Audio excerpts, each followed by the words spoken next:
Hello children. आज हम आपको क्लास 8 में पाठ 9 कबीर की साखियाँ कविता के विषय में बताने जा रहे हैं। साखियाँ का मतलब होता है गवाह, यानी किसी श्रोता के सामने कबीरदास ने अपनी यह लिखी हुई पंक्तियाँ व्यक्त की है, इसलिए इसे साखियाँ के नाम से जाना गया है। और इस कविता के रचयिता का नाम है कबीरदास। आइए चलते हैं कविता की ओर। जाति न पूछो साधकी, पूछ लीजिए ज्ञान, मोल करो तलवार का, पड़ा रहन दो म्यान। साध मीन्स साधु होता है, संत लोग। ज्ञान मीन्स ज्ञान होता है। तलवार मीन्स तलवार होता है। म्यान मीन्स कवर या खोल होता है। तो यहां पर कबीरदास प्रस्तुत पंक्तियां जो है वह साखी ज्ञान मार्गी कवि कबीरदास द्वारा रचित है। कबीरदास कहते हैं इस साधु की सच्ची पहचान करने के लिए उसकी जाति न पूछकर उसका ज्ञान पूछना चाहिए, क्योंकि साधु की ज्ञान ही उसकी असली पहचान है। जिस प्रकार उदाहरण स्वरूप कबीरदास कह रहे हैं कि यह स्पष्ट हो रहा है कि मोल करो तलवार का, पड़ा रहन दो म्यान। महत्व तो तलवार का होता है, ना कि म्यान का, क्योंकि तलवार के समक्ष म्यान का कोई विशेष महत्व नहीं होता। इसलिए हमें वास्तविक वस्तु की पहचान करनी चाहिए। आइए चलते हैं दूसरे पंक्ति में। आवत गारी एक है, उल्टत होई अनेक, कह कबीर नहीं उल्टिए, वही एक की एक। गारी मीन्स गाली गलौज, अब्यूसिंग। उल्टत मीन्स उलटना। अनेक मीन्स अनेकों। उल्टिए मीन्स वही उल्टिए। तो आइए इसका मीनिंग जान लें। इस पंक्ति के माध्यम से कबीरदास कहना चाहते हैं कि जब गाली हमारे मुख में आती है और हम किसी को गाली बोलते हैं तब उसका रूप एक ही होता है, परंतु जब उसे उलटकर देने वाले तैयार हो जाते हैं तो वह एक से अनेकों रूप में बदल जाता है, यानी एक से अनेकों रूप ले लेती है। क्योंकि विरोधियों के बीच जो है वह गाली का सिलसिला चल पड़ता है, इसलिए कबीरदास कहते हैं गाली का जवाब गाली से नहीं देना चाहिए। ऐसा करने से गाली का स्वरूप एक ही रह जाता है। मान लीजिए हमने किसी को गाली दिया, अगर अगले ने मुझे गाली नहीं दिया तो वह बात वहीं खत्म हो जाती है। लेकिन अगर यह सिलसिला चल पड़ता है तो वह एक नहीं अनेकों स्वरूप रंग में बदल जाता है।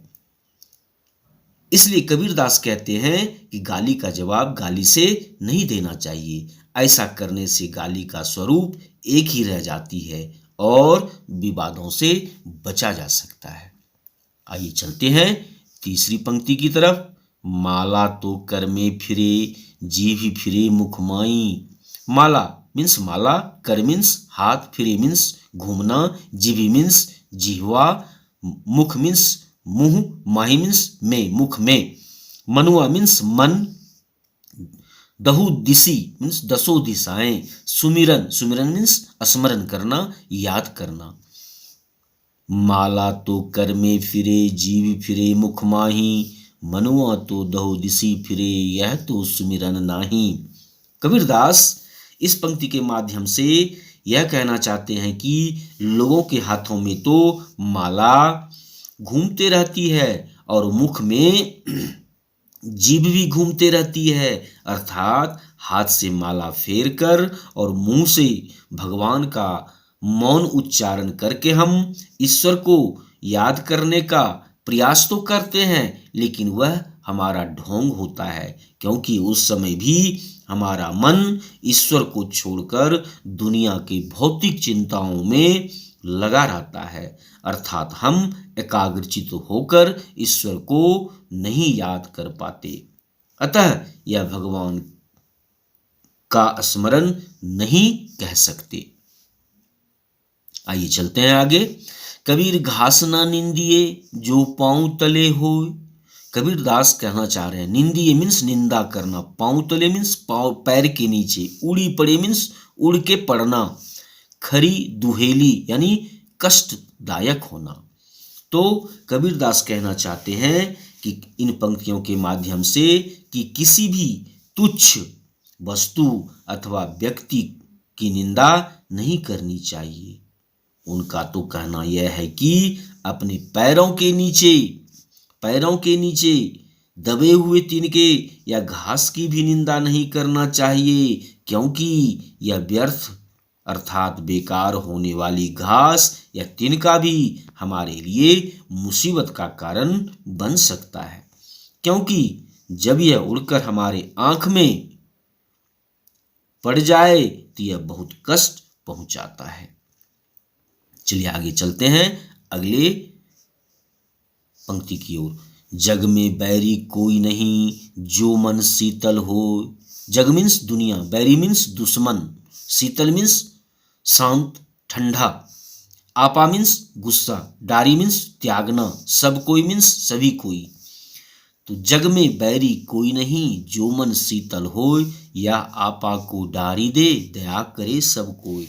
इस पंक्ति के माध्यम से कबीर दास यह कहना चाहते हैं कि अगर हमारा मन शीतल अर्थात शांत रहता है तो संसार का कोई भी व्यक्ति दुश्मन प्रतीत नहीं होता, क्योंकि हमें तो आवश्यकता है अपने अहंकार या अभिमान का त्याग करना।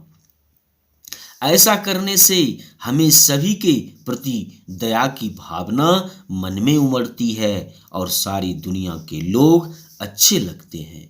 कोई भी हमें बुरे नहीं लगते हैं, कोई मेरे दुश्मन नहीं होते हैं। इसलिए हमें संसार के लोग भी प्यार देते हैं, प्यार लुटाते हैं। धन्यवाद।